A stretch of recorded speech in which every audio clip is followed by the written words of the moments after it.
Good day, welcome to another edition of Spotlight on Mahopac Schools. I'm Eric Gross, your host, along with Superintendent of Schools, Anthony DiCarlo. And Anthony, the big day is almost here, the 29th of September, the first day of school, in-person school, in the Mahopac District. Yeah, Eric, and I just want to take the opportunity, and you'll be hearing from some of the people here. This was a collective effort over the last month. As you know, I put out and we talked about really collectively working together to make this happen. The teachers union, all the unions, the AMA, and the amount of work that Mike has done on the learning plan and Greg has done on safety and all those protocols have come together. And we're excited. What we decided to do, and I want to make this clear, and I know we did a spotlight about this last week in my letters, the reasoning that we want to do a transition next week is twofold. Number one, we get our youngest kids in first. Plus, we did 6th and 9th grade because those are the transition grades. Those students have not been in the building yet. And what we want to do is be able to start it off with a half day and then kind of sit back, and then those teams of teachers and principals can talk about what went well the beginning of the day upon entering, kind of getting to know the kids a little bit, and then, of course, dismissal time. And then that second day would be followed up with a normal school day, and then we would do the same with the other cohorts. So that was the reasoning for it. I think it makes some sense. The students that are not in that day, meaning the students that are in grades 3, 4, 5, 7, 8, 10, 11, 12, they'll still be remote. They'll be learning home. And then, of course, we welcome everybody back on October 5th. So once again, kindergarten, 1st and 2nd, K1 and 2, grade 6 and grade 9 start on the 29th. And as Anthony said, the others come in the following week. And what's important, so that everybody knows out there, but the students that we've had in full-time are staying full-time. So it's not like anything's changed. So those students who have begun the year full-time, that are some of our fragile special education students, and this week our L learners, they will be in. There'll be some adjustments, and the building principals will tell you a little bit about the schedules as they send that information out. But we're excited to have everybody back. But there's been a lot of work over the last month in making this happen, and a lot of collective heads coming together, trying to problem solve and do what's right for kids. And I really want to echo this to everybody, because this is really important. Back in the spring, we didn't have hybrid. This is really the first time we are doing the hybrid model. And what we've come to learn is that we want to make sure a lot of our focus, K-12, are on those students that are in person. That does not mean that we're ignoring the kids that are remotely, absolutely not. But what happens this year that didn't happen last year, Eric, is that we get to see the kids. So if I'm the teacher and I have you remote for those 3 days, I can kind of preview for you the type of things you're going to be doing at home. And then when you're coming back, I can review things with you. You're going to see your teacher 5 out of 10 days. That's a big difference, and that's something we didn't have last year that really I think is going to make a great impact as we open schools up. 2 assistant superintendents are with us today, Mike Tremblay and Greg Stoll. Gentlemen, welcome. Good afternoon, Eric. Greg, we'll start with you. Screening process. What role have you played in this tremendous endeavor to open schools next week? Well, Eric, balancing the safety and health of everybody, our staff and our students, at the same time ensuring that instruction happens is really important. One of those things that we have to do ensure that students and staff are healthy and safe while they come to school so we can instruct them is to ensure that they're coming to school healthy. So one of the things that we have done is, and we've sent out a letter this week, or coming out this week to parents and staff, is an online screening tool, which will ask for you to download an app. It'll invite you, you download the app, and it'll ask you just a few simple questions. One about having a fever or any COVID-related symptoms or any COVID-related activities that you've been involved with in the past 14 days. And if you answer yes to any of those, we want you to stay home. And ensure that you follow the processes and procedures, having a clean bill of health coming back to school or back to work. The other thing that we're doing, Eric, and for our community to know is, as students enter before they enter the building, we're going to be doing temperature screenings with a no-touch infrared thermometer, ensuring that in the event that a student has a fever, we're making sure that they don't come into the school and we get them the proper medical care that they need in order to return back to school. And we work closely with the Department of Health, our school district physician, our school nurses, to ensure that we walk families and staff through the process, if they're not feeling well, to return to work, or to return to school, following those procedures. And the other thing I'd want to stress is we've all done it. We've all had a fever, or not a fever, but had a slight cold, or the sniffles, or not feeling well, and we've kind of really try to soldier on and come into school, or and come to learn and come to work. Those days are over. We really want you to stay home. And if you're feeling well enough to, as a student, to join join instruction, you can still join instruction if you have the sniffles, or but feeling like you want to still engage in the instruction that is happening in your classroom, you're allowed to do that. Because as you know, in our hybrid model, there are students at all times participating in school remotely. 100% in-school attendance is not going to be important this year, because the worst thing we can do is have somebody ill come into school and infect others. Yeah, and that's a real important point, Eric, and one that I want to stress to our staff and our families and our students. We want to make sure you're well, and we want to make sure that those that are well stay well, so that we can keep these schools open and continue to provide in-person instruction. And Eric, that's always been what we've said about being fever-free for 24 hours. Yes. This is more important now than ever, because what happens, and we all understand that, right? Parents will give you some type of, a temperature, whether sometimes it's depending on what you're using, it could be Tylenol or whatever, liquid, and then of course the kid comes in and there's no fever, but then at 12 o'clock the fever's there. So really, if we want the kids to stay in school and do this over an elongated period of time, Dr. Stowell's spot on. We gotta follow those guidelines. It's really, really important.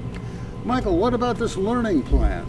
So Eric, as I've been saying since March, we're in a situation because of the pandemic where most of our teachers have never been trained to teach in an environment like this. Most of our students have never been trained to learn in an environment like this. And we're really functioning in an ever-changing and ever-evolving paradigm. So as we've continued to do, we've continued to engage some of our stakeholders, our building leaders, our union partners, our parents, students themselves, and even our regional partners, to have a good idea of what this learning plan, a hybrid learning model, will look like. And this pause that we've done until October 5th, or even sooner now, has allowed us to see what it might look like and what some of those challenges may be. So as a result, we really took some time to take a look at some of the challenges of this plan, and we're focusing on a hybrid model that will provide an in-person learner with an effective and engaged learning experience in person, while still allowing our remote learner to remain connected to not only the classroom, but the content and the curriculum. So we're making some changes to the hybrid model to make sure that that can occur. And we're still working through some of the details of the changes. We'll update the plan as we get to that. But we just wanted everybody to know that we're listening, and we're trying to put forth the best thinking at this time to support our students. You know, and as Anthony alluded to a moment ago, if someone is not feeling well, they can still be educated through the technology involved. Correct. We're looking at ways that we can have extra supports even for those remote-only learners. Some examples, and again, we're still going through the details. Dedicated ELA and math supports for those remote-only learners outside of their classroom, their Google Classroom with their assigned teacher. At the high school, we're looking at utilizing a program similar to Sept for students who are on remote only, to have extra supports there. And at the middle school, possibility of using teachers already established extra help periods in a more coordinated way to provide remote only learners with additional support.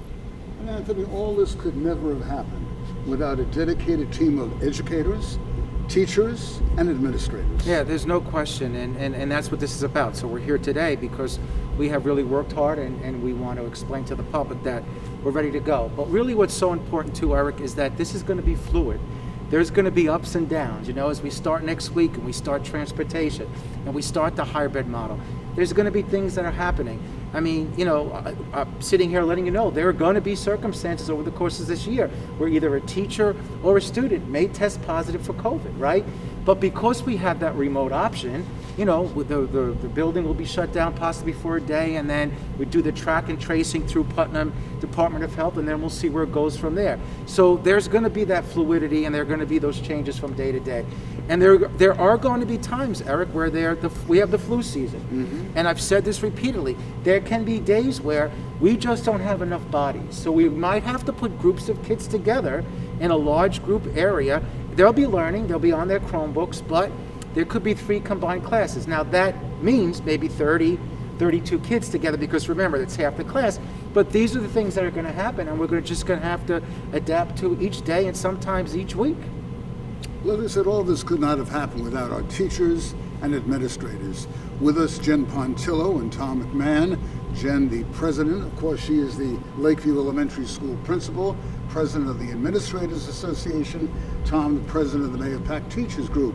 Jen, we'll start with you with that lovely outfit you're wearing today. I love that mask, by the way. Why do the administrators buy into this so positively? Well, I think, like Anthony's been saying, everything's been fluid. We've created plans, and plans are great on paper, and then sometimes when you execute them, they don't work out the way you thought they would. And so everyone, I tell our Lakeview families all the time, thank you for your patience, your flexibility.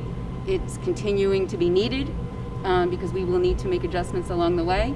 So one of the things we've learned over these past couple of weeks of being remote is that it's really challenging for the teachers, particularly in primary grades, to get them all onto a meet could be a lesson in and of itself and can take 20 minutes in and of itself.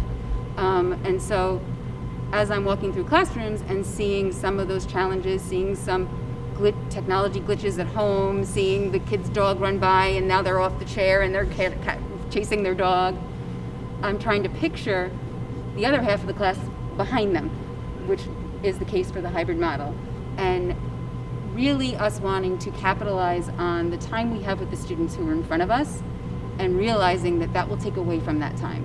And so I think one of the things when we, throughout our conversations has been like, we really need to allow teachers that time to focus on the kids who are in front of them, because that's optimal teaching time with a smaller group of kids that, you know, we'll never see those numbers again, we say all the time. So that what do we need to rethink in order to make that be so successful? Tom, are the teachers in Mahopac a least bit apprehensive? You know, I think initially yes, because as you enter into any type of new situation like this in an unheard of circumstance, there's always apprehension. But I think that's what these last couple of weeks have been able to buy us. They've been able to buy us that experience and the opportunity to come into the schools, work within the systems, the structures, the plans that have been put in place, and kind of gain that sense of security. And I really think that we all agree everyone wanted the schools to open as soon as possible, and we wanted to open right after Labor Day and get into the hybrid model. But what the last 3 weeks have really taught us is that we needed to do some things first. We needed more time. The state was so late in coming out with guidance and the way that they did it, that we needed to get into a room and talk about these things so that we could ensure people were not apprehensive, people were comfortable coming, where we were going to focus the instruction. So while I would say yes, I think that we've seen great improvement in that because we've had the ability to phase this opening in. And the teachers must be extremely excited. And as a former educator myself, there's always such excitement when that first day of school, it's a new beginning. Every year is different. And of course, this year is totally different. It is. As I told my classes, you know, this is my 22nd year teaching, but I feel like a first year teacher, and I think all of our teachers do, and all of our educators do. And as great as it is to see them every day through a computer screen, there will be nothing like meeting them when they come into school. And I keep telling them that as I keep talking into a computer screen and waving to them and doing those things. Once we get to see them in person, that's when we really get to know them. That's when we get to learn about them and truly connect with them. And that's the part we're all looking forward to. You know, the enthusiasm expressed by both Tom and Jen, it's going to be a successful year. Yeah, because those are the great professionals that they are. But I want to also mention, and this is really important, and I said this actually at the beginning, we need to continue to professionally learn together. And as I put out the last couple of days, you know, we've added some additional half days in October and then in December for that professional learning for that purpose, because we need time to reflect, as Jen and Tom and Mike have said, to kind of look at what's going well, what are some things we need to go back and look at and enhance. And that's going to go on also during the whole part of the second part of the year also. So I know the community that we serve, and I think the teachers, the parents understand the more teachers can actually enhance their craft, is going to be beneficial to all learners. So I thank people for their patience, because we've made some adjustments in our calendar, but there's a real purpose behind doing that, and that's really important. And that's one of the things when I came here, and I know that the whole group understands that. Teaching, you're always learning. It's constant learning. It's constantly enhancing your craft. And one of the things that I said to this board and previous boards is that the key to making that happen is professional development and learning. And if you explain to the public the why, as we are, because as Tom mentioned, we've never done this before. So we need that time to kind of reflect and see what we're doing. And that's an important piece as we move forward. And it's also, there's the instructional side, but there's the health and safety side. No question. And so we need time also to reflect on our procedures. And I said at our PTO meeting last night, like our goal is not only to get them in, it's to keep them in. Mm-hmm. And some of those procedures that we've changed in all of our buildings may need to be adjusted after we've tried them out for a couple of weeks and we realize they're not really optimal. So everyone's patience, will continue to need it for sure moving forward. Right. We always ask Anthony this question at the beginning of a school year. What's your wish for the new school year? Gentleman, lady, what's your wish for the new school year? My wish is that every student, every staff member feels that they've had a year where they've been valued, that they feel connected to others, and that they feel they've attained personal and academic goals. Greg? My wish for the year is that our students and our staff have an experience where they feel truly connected, they build the relationships they need. This pandemic is not only a physical health and safety pandemic, it is a social emotional pandemic.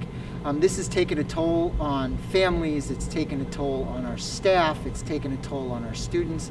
So my hope for them is that socially and emotionally, that they feel that connection, they feel more part of the community that is Mahopac, that they feel part of the learning process, and they feel good every day when they leave for the buses and go home and have a great story to tell to their families about the experience they had in school that day. Tom? I guess my goal or wish for this year is that we come together as a community like we never have. As we mentioned, many people have today, this is something none of us have been through. And at the end of the day, we're not going to get through it unless we do it together. And that means partnerships between administrators, teachers, parents, students. We're all going to have to be a little patient with each other, and we're all going to have to do this together. We're all learning this for the first time. And Jen? Yeah, I mean, I agree with everything that's said, so not to repeat any of that. I'm ready to get on with it because I said, every year for the first day of school, you have that night before where you don't sleep because you have all that anxiety about the first day. And this has been a really long first day, so we're ready to just get on with the year. What about you, boss? Well, as I think is echoing everybody and what they said, is to have students come in a healthy and safe environment and to learn and come together because they want to come back. And I've said this weeks ago, I know in my heart of hearts the kids are going to come in and they're going to wear their masks. They're going to socially distance. They want to get back.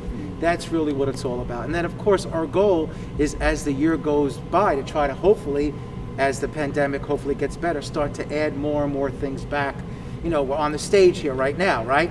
But these students have to be out, in front of us, all spread out to be able to play instruments because they have to be certain feet apart. So we're really hoping, and I think what everybody else is saying, is we want to be able to do this for a long period of time. And if we all work together and follow that social distancing and do what we need to do, I'm cautiously optimistic that we'll be able to get through the year and, God willing, actually be able to hopefully bring more students back together as we go through.